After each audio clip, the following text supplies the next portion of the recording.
ও মায়েরা, কি অদ্ভুত ঘটনা দেখুন মা। মানে স্বপ্নের ঘরে মা দেখলো যে নিতাই যেন একটা আঁচল ধরে টানছে, আর গৌর যেন একটা আঁচল ধরে টানছে, আর ওরা দু ভাই যেন বলছে যে আমাদেরকে রান্না করে খাওয়াবে মা, আর আমি যেন বলছি না। ওরা বলছে খাওয়াবে না, খাওয়াবে না, খাওয়াবে না। এই না হ্যাঁ করতে করতে আঁচল দুটো ছিঁড়ে গেল। আর যে কোনো স্বপ্ন দেখবেন একটা চমক, একটা ভয়, একটা আতঙ্ক, স্বপ্ন ভেঙে যায়। যেই দম করে আঁচলটা ছিঁড়ে গেল, মায়ের ঘুম ভেঙে গেল। ওহো, আচ্ছা আচ্ছা আচ্ছা, যেই ঘুমটা ভেঙে গেছে তখন এইবার মা জননী চোখের জলটা মুছে মনে মনে চিন্তা করছে, ও আচ্ছা, তাহলে আমি এতক্ষণ স্বপ্ন দেখছিলাম, আমি এতক্ষণ স্বপ্ন দেখছিলাম। তাই জন্য ভাবি, যে হতভাগিনী রমণীর জীবন থেকে স্বামী হারিয়ে যায়, সেই জীবনে নিতাই গৌর হবে ছেলে, ভগবান হবে ছেলে, হতে পারে না। তার মানে আমি স্বপ্ন দেখছিলাম। যাক, স্বপ্ন যখন ভেঙে গেল আর আমার ঘুমিয়ে লাভ নেই, একটু সকাল সকাল বেরিয়ে যায়, বলরাম বাবাজির সঙ্গে দেখা করে বেরিয়ে যাবো। আর আমি এখানে থাকবো না। এখানে থাকলেই নিতাই গৌরের নিয়ে কি বাজে বাজে কথা আমি ভাবছি, আমার অপরাধ হচ্ছে, আর আমি থাকবো না। এই বলে মা জননী আমার, এই বলে মা জননী আমার যেই না হাতে মুখে জল দিয়েছে, যেই না হাতে মুখে জল দিয়ে শাড়ির আঁচল দিয়ে বদন মুছতে গেল, যেই শাড়ির আঁচল দিয়ে বদন মুছতে গেল, মা দেখলো আমার শাড়ির আঁচল ছেঁড়া আছে। এ কি কি আমার শাড়ির আঁচল কাটা কেন? আমি তো ঘুমাচ্ছিলাম, আমার শাড়ির আঁচল কে কেটেছে? ও,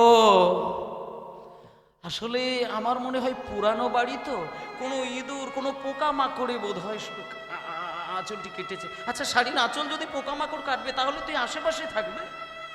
বাড়ির আনাচে কানাচে, খাটের তলায়, জঙ্গলে কোথাও শাড়ির আঁচলের একটা কণা পর্যন্ত পাওয়া গেল না। মনে মনে ভাবলো বিড়ালে হয়তো আঁচলটা অনেকটা দূরে নিয়ে চলে গেছে।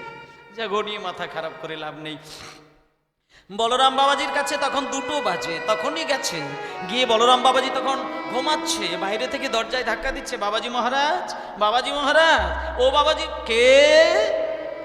আমি চন্দ্রশশী দেবী এসেছি বাবাজি মহারাজ, দরজাটা একটু খোল। এ কি মা, এ এমন সময় কি ব্যাপার? কোনো কোনো কোনো কোনো বিপদের কোনো? না না না না না, কোনো বিপদ নয়, বিপদ নয়। আমি আসলে বাবা, আমি আসলে একটা স্বপ্নে আমার ঘুমটা ভেঙে গেল, ওই জন্য ভাবলাম আর আমি ঘুমাবো না, আমি বরং একটু সকাল সকাল বেরিয়ে যাই। কি স্বপ্ন দেখেছ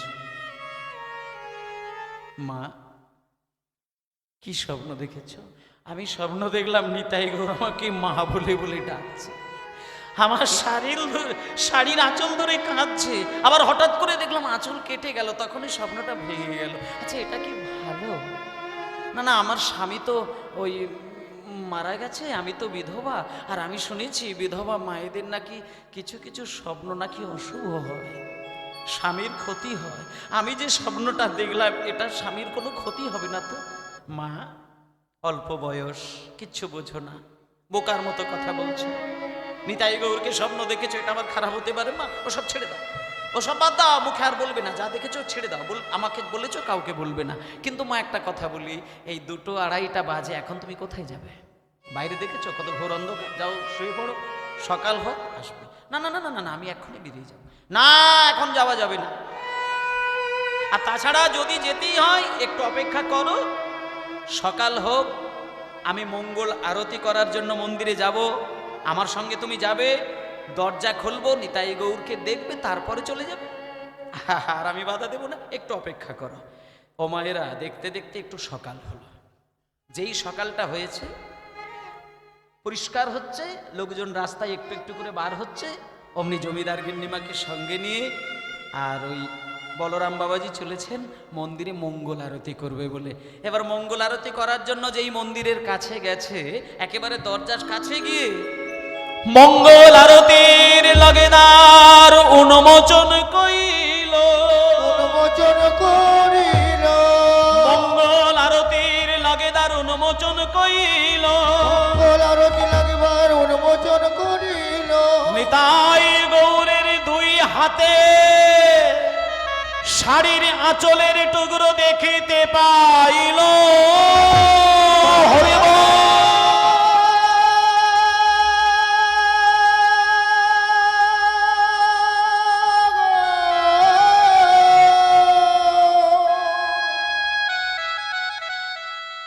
বলে মা গো,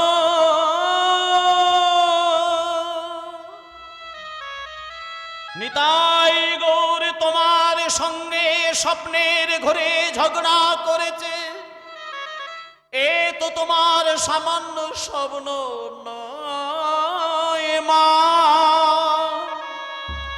জগবাসীকে প্রমাণ করবে বলে দেখো মা, তোমার সঙ্গে স্বপ্নের ঘরে শাড়ির আঁচলের টুকরো ছিঁড়ে নিয়ে দেখো মন্দিরের ভেতরে নিতাই গৌর কেমন করে দাঁড়ায় আছে।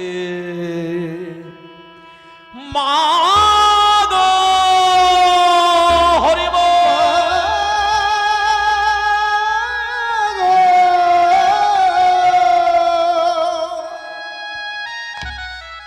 ভক্তমণ্ডলী মা দুইজনে পাগল হয়ে দেখছে। বলরাম বাবাজি যেই দরজা খুলেছে, যে নিতাই গৌরের গলায় আমি ওড়না ঝুলিয়ে দিয়ে যায়, সেই নিতাই গৌরের হাতে শাড়ির আঁচলের টুকরো কে দিয়েছে। একবার মায়ের শাড়ির আঁচল দেখছে, আর একবার নিতাই গৌরকে দেখছে। বলরাম বাবাজি বলছে, আচ্ছা মা, ও মা, এদের হাতে যে শাড়ির টুকরোটা, আঁচলের টুকরো, এটা কি তোমার শাড়ির আঁচল? চন্দ্রশশী দেবী বলছে, বাবা, আমার শাড়ির আঁচলের টুকরো এদের হাতে এলো কি করে? আমি তো জানি না এদের হাতে এই শাড়ির টুকরো কেন এলো। বুঝতে পারলে না মা? তুমি বুঝতে পারলে না? আসলে এরা তোমাকে মা বলেছে, এরা আর তোমাকে ছাড়বে না। এরা স্বপ্নের ঘরে শাড়ির আঁচলের টুকরো ছিঁড়ে হাতে নিয়ে জগৎকে দেখাতে চাইছে, স্বপ্নে যেটা তুমি দেখলে এটা মিথ্যে নয়, এটা সত্য।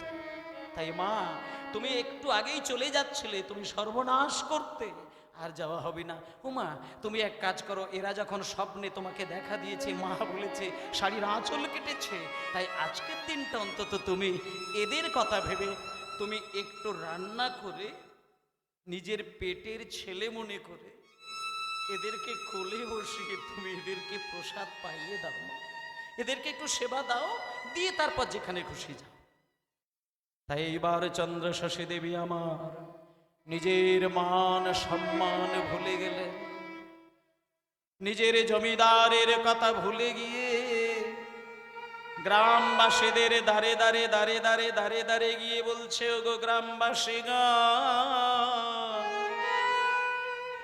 তোমাদের নিতাই গৌর আমাকে স্বপ্নের ঘরে মা বলেছে, তোমরা আমায় ভিক্ষা দাও, নিতাই গৌরকে আমি আমার সন্তান জ্ঞানে সেবা দেব। আয় রে আমার মায়েরা, একটুখানি বলে নেই, একটু বলি। এই মুহূর্তে আমি একটা ভিক্ষার গান গাইবো, কিন্তু সকলকেই একটা অনুরোধ, কেউ যেন মনে করবেন না যে আমি ভিক্ষার গান গাইছি মানেই উঠে এসে আমাকে ভিক্ষা দেবেন, এটা কেউ মনে করবেন না। এটা আমাদের একটা ভুল প্রথা চলছে যে কীর্তনিয়া ভিক্ষার গান গাওয়া মানেই উঠে এসে তাকে ভিক্ষা দেওয়া, না, এটা নয়। এটা কোনোদিনই করবেন না, আমার ক্ষেত্রেও নয়, কারোর ক্ষেত্রেই করবেন না। এটা লীলার বিষয়, তা ধরে আসরকে নষ্ট করবেন না। আজকে চন্দ্রশশী দেবী রাজার স্ত্রী, জমিদারের স্ত্রী, আবার জমিদারের কন্যা, কিন্তু কেমন হলো তার দশা। যে মা জননী কীর্তন শুনেছিল না, সেই মা আজকে ভিক্ষা করছে নিতাই গৌরের জন্য। নিজের বাবা জমিদার, নিজের স্বামী জমিদার ছিলেন, সবকিছু ভুলে গিয়ে আমায় ভিক্ষা নগরবাসী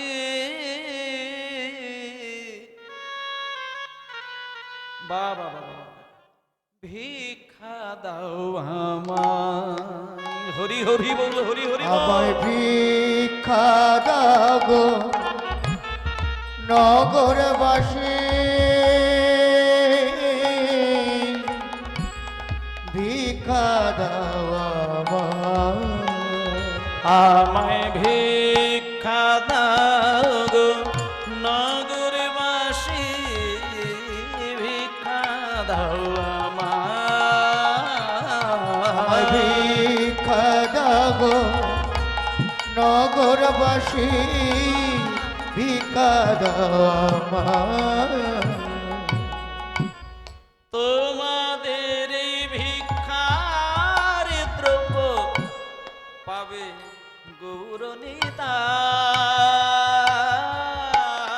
তোমাদের ভিক্ষার দ্রব্য পাবে গৌরনীতা, আরে তোমাদের এই ভিক্ষার দ্রব্য পাবে গৌরনীতা, ভিক্ষা দাও আমায়, আমায় ভিক্ষা দাও গো নগরবাসী, ভিক্ষা দাও আমায়, ভিক্ষা দাও গো নগরবাসী, ভিক্ষা দাও সারা গ্রামবাসী তো ওমা, যে যাকে ভালোবাসে না তা সে যদি আবার ভিক্ষা করে সে তো মানে যা দেবে সে বলার কথা নয়, উজাড় করে দিয়ে দিচ্ছে, উজাড় করে। এবার গ্রামের মানুষ এত ভিক্ষা দিয়েছে বইতেই পারছে না, সব কষ্ট করে নিয়ে এসে বাবাজি মহারাজের কাছে ঢেলে দিলেন।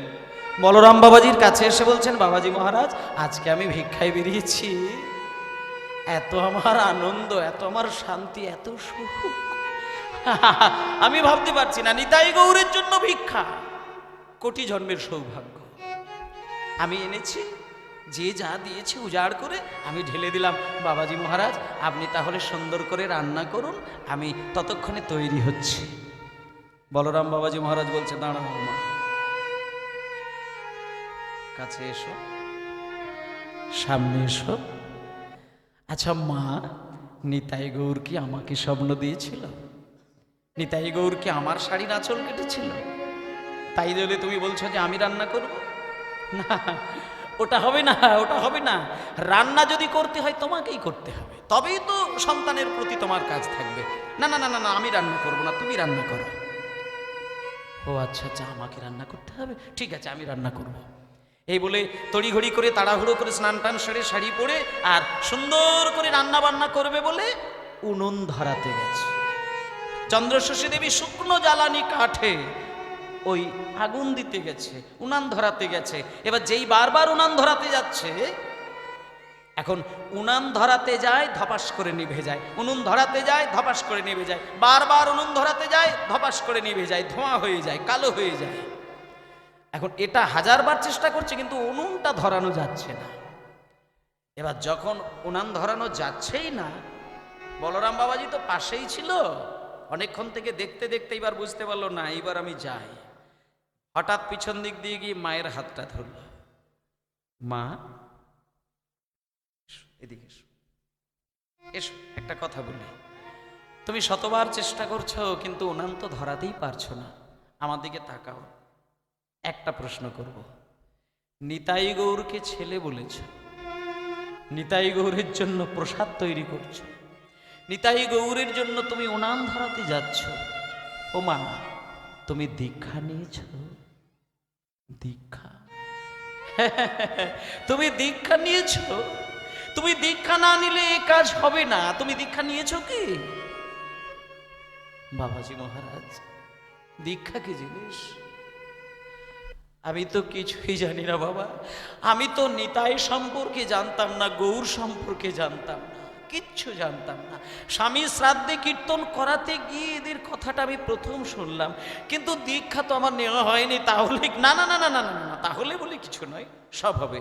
তুমি এক কাজ করো, স্নান করে নূতন বস্ত্র পরিধান করে শুদ্ধ আসনে শুদ্ধ মনে তুমি আমার চরণে আত্মনিবেদন করো, আমি তোমায় কথা দিলাম আমি তোমাকে মন্ত্র দান করব। এই বলে চন্দ্রষষ্ঠী দেবী শুদ্ধ মনে গুরুর চরণে আত্মসমর্পণ করে দিলেন। ইতিমধ্যেই বলরাম বাবাজি দীক্ষা দিয়ে দিলেন। যার হয় তার এইভাবেই হয়ে যায়। মা জননীর এত উন্নতি, আধ্যাত্মিক উন্নতি কল্পনা করা যায় না। দীক্ষা হয়ে গেল, সুন্দর করে রান্না হয়ে গেল, 4 রকমের খাবার তৈরি করলো। চর্ব চস্য ল্যাচ্য পেয়। চর্ব মানে যেটা চিবিয়ে খায়, চস্য মানে যেটা চুষে খায়, ল্যাচ্য মানে যেটা চেটে খায়, পেয় মানে পান করে খায়। 4 রকমের খাবার তৈরি করে চন্দ্রষষ্ঠী দেবী একটা কাঁসার থালায় সুন্দর করে সাজিয়েছে, তুলসী পত্র দিয়েছে, ঘি ছড়িয়েছে, যত যত নৈবেদ্য সাজিয়েছে। সাজিয়ে সেদিনকে চন্দ্রষষ্ঠী দেবী মন্দিরে উঠে নিতাই গৌরের সামনে ওই থালাটা রেখে দরজা জানালাটা কিন্তু বন্ধ করে দিয়েছিল, মানে যাতে কেউ না দেখতে পায়। দরজা জানালা বন্ধ করে দিয়ে মা জননী নিতাই গৌরের একেবারে সামনে গিয়ে নিতাই গৌরের দিকে তাকিয়ে তাকিয়ে বলছে, ওরে আয় রে আমার,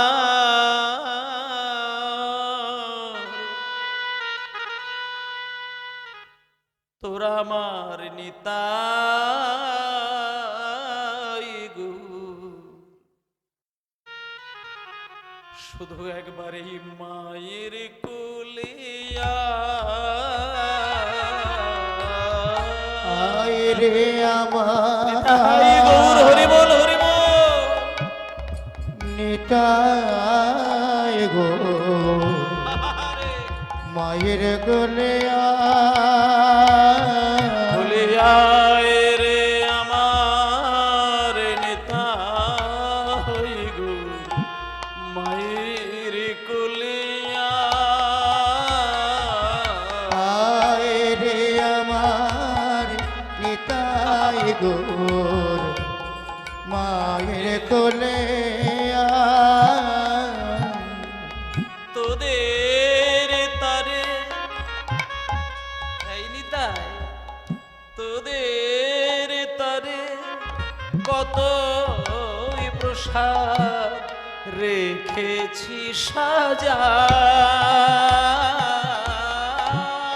তোদের তরে কতই প্রসাদ রেখে সাজায়। তোদের তারে আমি কত প্রসাদ রেখেছি সাজা। তোদের তরে কতই প্রসাদ রেখে সাজায়। বলে আয় না রে বাব নিতাই গৌর, মায়ের কোলে আয় না রে বাপ নিতাই গোর মায়ের কোলে নিতাই রে কোলে ওরে গগুর রে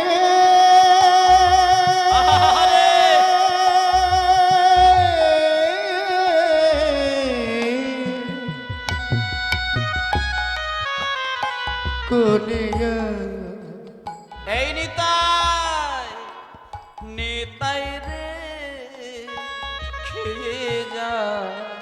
ওরে গগুর রে একবার খেয়ে যা বাবা। কোলে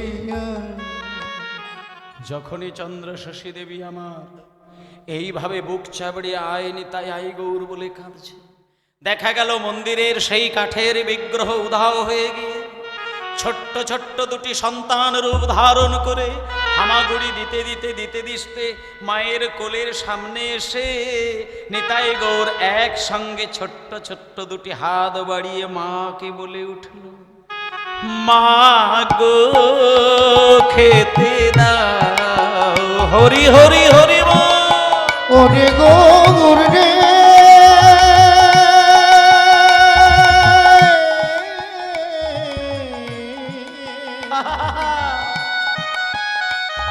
খেয়ে যায় ওরে নিতাই রে খেয়ে যা ওরে গৌর রে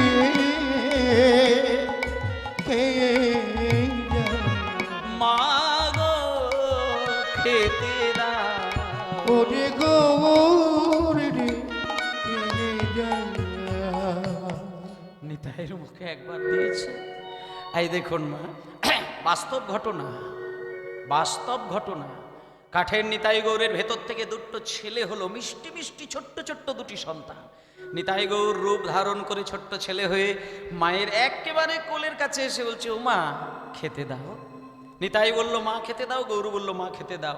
সঙ্গে সঙ্গে চন্দ্রশাসী দেবী সুন্দর করে যে প্রসাদ তৈরি করেছিল নৈবেদ্য, ওইখান থেকে তৈরি করে নিতাইয়ের মুখে একটুখানি দিয়েছে আর গৌরের মুখে একটুখানি দিয়েছে।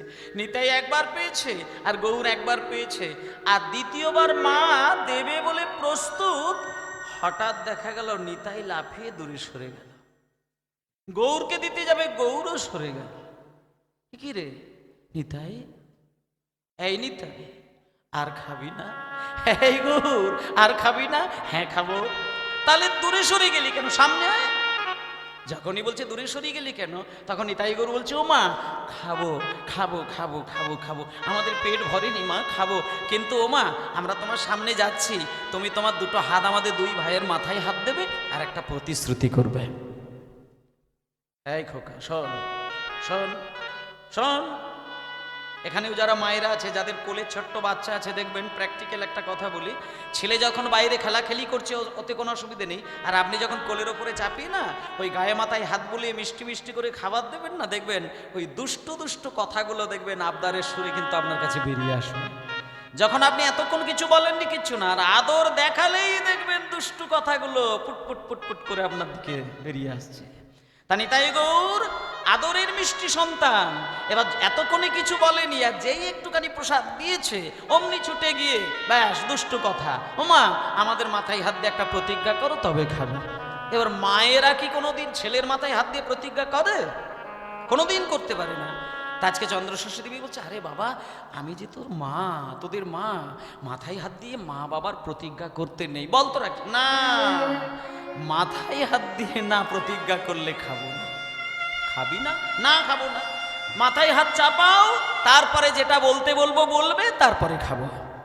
এইবার চন্দ্রশাসী দেবী নিজের উপায় খুঁজে না পেয়ে বাম হাত নিতাইয়ের মাথায়, ডান হাত গৌরের মাথায় চাপিয়ে বলছে, বল তোরা কি বলতে চাস? নিতাই গৌর তখন মায়ের মাথা চেপে ধরে বলছে, মা গো আজকে তুমি আমাদের দুই ভাইয়ের মাথায় হাত দিয়ে প্রতিজ্ঞা করো, আজকে যেমন তুমি ভিক্ষা করে নিজ হাতে রন্ধন করে আমাদেরকে কোলে বসিয়ে সেবা দিলে, আমাদের দুই ভাইয়ের মাথায় হাত দিয়ে কথা দাও কালকেও তুমি এইভাবে আমাদের রান্না করে সেবা দে। তার মানে কি জানেন তো মা, একটা কথা বলি, এই যে আপনারা এখানে মা জননীগণ আছেন, একটা কথা শিখিয়ে দিই, ওই লালটু পল্টু কেলটু বল্টু ভল্টু ঝন্টু এইসবের মা হবেন অত টেনশন নেই।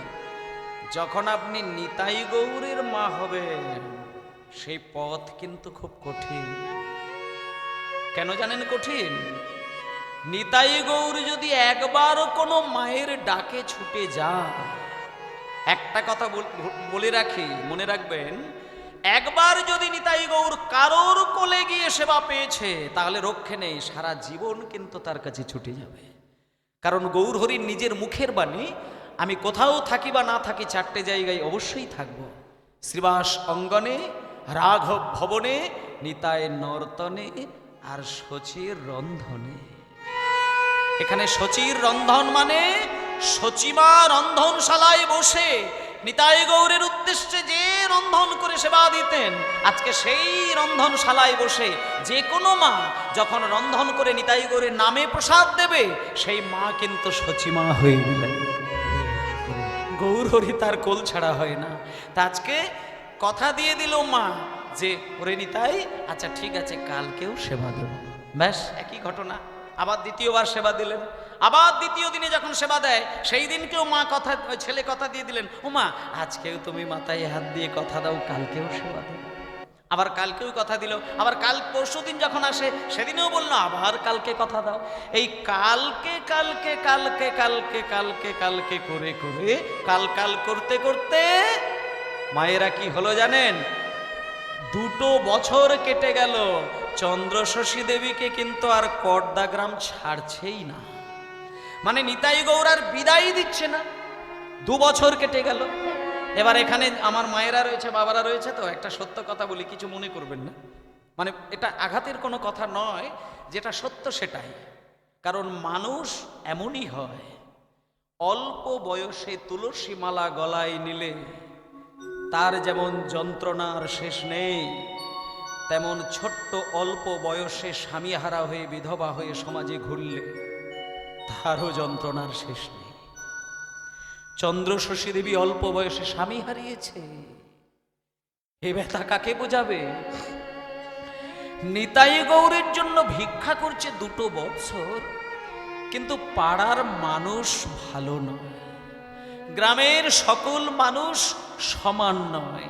দেখতে দেখতে 2 বছর যেই কেটেছে, 2 বছরের মাথায় ওই কর্দা গ্রামের কিছু মানুষ চন্দ্রশশী দেবীর নিয়ে খুব নোংরা একটা কথা প্রচার করে দিল। কি নোংরা, কি জঘন্য, বিশ্রী, কান পাতা যায় না। যখন পাড়ায় ভিক্ষায় বেরিয়ে যায়, কিছু মা ভিক্ষা তো দেয় না, উল্টে নোংরা কথা দূরে গিয়ে আলোচনা শুরু করেন। সেই কথাটা আপনাদের আমি বলি। মা জননী যখন ভিক্ষায় যায়, লোক মুখের সামনে দরজা বন্ধ করে দিয়ে ভেতরে চলে যায়, জমিদার গিন্নিমা কিন্তু কোনো ব্যথা পায় না। ওই জন্য বলি না মা, যে একবার নিতাই গৌরের চরণে মন দিয়েছে, সে আর এই প্রাকৃত জগতের কোনো ব্যথাকে ব্যথা বলে মনে করে না। ওই যে দরজা বন্ধ করে দিল, তাতে করে কিছু দুঃখ পায় না। মা জননী সঙ্গে সঙ্গে পিছন ঘুরে খালি হাতে ফেরত আসে, আর মনে মনে শুধু একটাই কথা বলে, ওরে নিতাই, ওরে গৌর, আমি কিছু জানি না, তোরা যেমন আমাকে ছাড়বি না, বারবার ভিক্ষাই পাঠাচ্ছিস, তোদের কথাই আমি এদের কাছে যাচ্ছি, এরা দিলে খাবি, না দিলে না খাবি, আমায় কিছু বলতে পারবি না। এরা যদি দেয় খেতে পাবি, নচেত পাবি না, কিচ্ছু মনে করে না। কিন্তু একটা কথা মা সহ্য করতে পারলেন না। ভিক্ষা এ পাড়া থেকে যখন ও পাড়ায় বেরিয়ে যায়, এই পাড়ার মানুষজন মায়েরা এক জায়গায় হয়ে কানাঘুষো করে, কানাকানি করে, নোংরা কথা প্রচার করে। শুনেছ? এই যে শুনেছ, একটা নোংরা কথা শুনেছ? ওই জমিদার গিন্নিমা, আমাদের এই গ্রামে এত মানে মায়েরা রয়েছে, কাউকে নিতাই গৌর স্বপ্ন দিল না, আর চন্দ্রশশী দেবীকে নাকি মা বলেছে। হ্যাঁ শোনো শোনো শোনো, ও নান্টুর মা, শোনো। আচ্ছা, তুমি তো চারিদিকে তো যাওটাও, একটা বাজে কথা কি তোমার কানে যায়নি? শুনেছ কি জমিদার গিন্নিমার গল্প? জমিদার গিন্নিমা 2 বছর ধরে ভিক্ষায় বেরিয়েছে, এটা তোমার জানা আছে তো? আচ্ছা, তুমি কি আজকেও ভিক্ষা দিয়েছো? দাওনি তো? ঠিক করেছো। এই গোপালের মা, তুমি দিয়েছো নাকি? দাওনি? ঠিক করেছো। এই ভম্বলের মা, তুমি দিয়েছো? একদম ঠিক করেছো। আমিও দিই না। আমি তো 6 মাস হয়ে গেল ভিক্ষাই দিই না। আমার সামনে এসে যখন ভিক্ষা করে, আমি দরজাটা দোঁয়াশ করে বন্ধ করে দিই। আস্তে গো, আস্তে বাবা, আস্তে আস্তে। আমি ভিক্ষা দিই না। কেন দিই না জানো? কেন দিই না জানো? বলবো? সামনে এসো, সামনে এসো। মানে আমি বলছি বলে এটা কাউকে বলো না, সারা গ্রাম তো জেনে গেছে, সারা গ্রাম জেনে গেছে জমিদার গিন্নিমার স্বভাবটা ভালো নয়, স্বভাব ভালো নয়। এত গ্রামের মা জননীগণ আছেন, কাউকে মা বলে না, জমিদার গিন্নিমাকে মা বলেছে। আসলে আমার কি মনে হয় জানো, গ্রামবাসীগণ বলছেন যে অল্প বয়সে স্বামী হারিয়েছে, তো মানে জমিদার গিন্নিমার বয়সটা বেশি নয়, আর বলরাম বাবাজির বয়সটা তো বেশি নয়। সবাই বলছে বলরাম বাবাজির সঙ্গে চন্দ্রশশী দেবীর নাকি একটা সম্পর্ক তৈরি হয়েছে। আচ্ছা, একটা কথা বলবো,